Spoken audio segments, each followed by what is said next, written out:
बहनों और भाइयों, आपने देखा होगा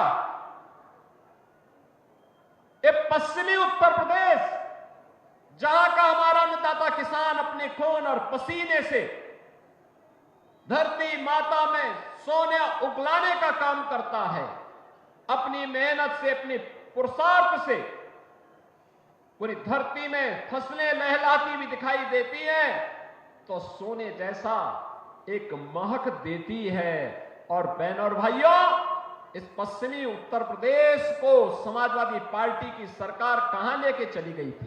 पलायन का दंश यहां के लोगों को झेलना पड़ रहा था। बेटी और बहन सुरक्षित नहीं थी, किसान परेशान था, नौजवान पलायन करने के लिए मजबूर था, व्यापारी अपना व्यापार समेट करके उत्तर प्रदेश छोड़ने के लिए मजबूर था। और समाजवादी पार्टी समाज को बांट करके सत्ता संचालन करने के लिए तब भी पूरी ताकत लगा रही थी। लेकिन आज मैं आपसे कह सकता हूं बहनों और भाइयों, पिछले 7.5 वर्ष के अंदर भारतीय जनता पार्टी और एनडीए की सरकार प्रदेश में है। आपने देखा होगा बेटी और बहन की सुरक्षा के साथ कोई खिलवाड़ नहीं कर सकता। उसे मालूम है बेटी और बहन की इज्जत के साथ खिलवाड़ करेंगे तो इसके दुष्परिणाम क्या होने जा रहे हैं। उसे मालूम है कि बेटी और बहन की इज्जत के साथ खिलवाड़ करने की कीमत किस रूप में उसे चुकानी पड़ेगी। उसे मालूम है कि व्यापारी की सुरक्षा में सेंध लगाने का दुष्परिणाम क्या होने जा रहा है। उसे मालूम है एक अन्नदाता किसान के बैल को और भैंसे को चुराने की कीमत उसे क्या चुकानी पड़ेगी, उसकी मोटर को चुराने की कीमत उसे क्या चुकानी पड़ेगी। उसे मालूम है कि दंगों की कीमत किस रूप में उसे चुकानी पड़ेगी। अब तो दंगा नहीं हो रहा पश्चिमी उत्तर प्रदेश में, अब तो किराना में पलायन भी नहीं हो रहा है, अब तो यहां व्यापार फल फूल रहा है, अब तो यहां पे 4 लेन, 6 लेन, 12 लेन के एक्सप्रेस हाईवे बन रहे हैं और अब तो रैपिड रेल भी सचपट रूप से मेरठ से दिल्ली की दूरी तय कर ली है।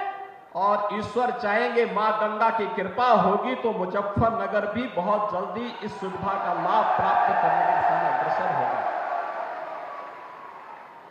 अब तो यहां स्पोर्ट्स यूनिवर्सिटी बन रही है, सहारनपुर में भी एक विश्वविद्यालय मां शाकंभरी के नाम पे बन गया है। और अन्नदाता किसानों को, बहनों और भाइयों, अन्नदाता किसान 1995 से 2017 तक 22 वर्ष में जितना गन्ना मूल्य का भुगतान हुआ उससे कई ज्यादा हमने 7 वर्ष में 2,53,000 करोड़ रुपए का गन्ना मूल्य का भुगतान अपने अन्नदाता किसानों के खाते में करवाने का काम किया है। बहनों और भाइयों, आज अन्नदाता किसान किसान सम्मान निधि का लाभ प्राप्त कर रहा है। आज अन्नदाता किसान को हम लोगों ने निजी ट्यूबवेल वाले जितने भी किसान थे उनसे कह दिया है मार्च 23 के बाद का एक भी पैसा उन्हें भुगतान नहीं करना है, सरकार उसका भुगतान कर रही है। बहनों और भाइयों, आज सरकार ने युवाओं के लिए तमाम प्रकार के कार्यक्रम आगे बढ़ाए हैं। उन्हें स्मार्टफोन और टैबलेट दे करके उन्हें डिजिटली सक्षम बनाने की दिशा में सरकार के कदम आगे बढ़े हैं। बेटी के लिए मुख्यमंत्री कन्या सुमंगला योजना और मुख्यमंत्री सामूहिक विवाह की योजना भी है।